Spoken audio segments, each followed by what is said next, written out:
बयानबाजी नेताओं की थम नहीं रही है। कन्नौज में अखिलेश यादव के खिलाफ चुनाव अभी हारे सुब्रत पाठक ने कहा कि समाजवादी पार्टी के समय भर्ती हुए पुलिसकर्मी और अधिकारी अब बीजेपी कार्यकर्ताओं के खिलाफ काम कर रहे हैं और यही प्रशासन बनाम कार्यकर्ताओं की जंग का असल कारण है। हारे हुए सुब्रत पाठक का कन्नौज चुनाव के दौरान स्थानीय प्रशासन की कई जगह विवाद सामने आया था। वहीं सुब्रत पाठक अब अखिलेश राज में भर्ती अधिकारी पुलिसकर्मियों पर ठीकरा फोड़ रहे हैं और कह रहे हैं कि वही अधिकारी जानबूझकर ऐसी स्थिति पैदा करना चाहते हैं जहां संगठन और सरकार आमने सामने खड़े हो जाएं।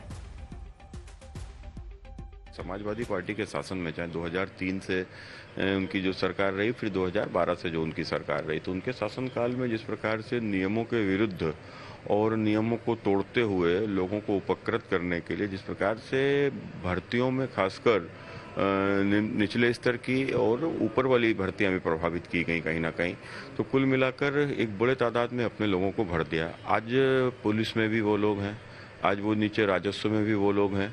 वो जानबूझकर कहीं ना कहीं इस प्रकार से कि सरकार की छवि खराब हो और भारतीय जनता पार्टी के कार्यकर्ता का उत्साह ढीला हो और उसका उत्पीड़न करते हैं।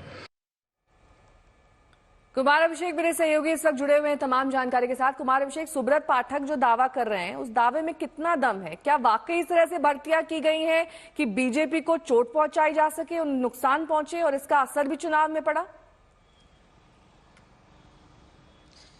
देखिए, ये तो ठीकरा फोड़ने की कोशिश है। बीजेपी हारी है तो कहीं ना कहीं जो कार्यकर्ताओं का एक भड़ास है वो निकलेगा।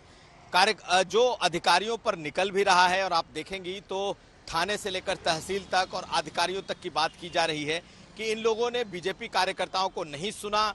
बीजेपी कार्यकर्ताओं को जो एडमिनिस्ट्रेशन के सामने जगह जगह बेइज्जत होना पड़ा, इस वजह से निराशा हुई और ये बड़ी वजह है कार्यकर्ताओं के शांत हो जाने की, कार्यकर्ताओं के इनएक्टिव हो जाने की। लेकिन आप देखें तो अगर सुब्रत पाठक हारे हैं तो उनके सामने अखिलेश यादव थे। रही बात पूरे प्रदेश में, तो निश्चित तौर पर अधिकारियों को लेकर के सवाल कई लोगों ने उठाए हैं। ऐसा नहीं कि सुब्रत पाठक कोई पहली बार सवाल उठा रहे हैं। बीजेपी के बहुत सारे कार्यकर्ताओं, नेताओं, यहां तक कि बड़े बड़े नेताओं ने ये सवाल उठाए हैं।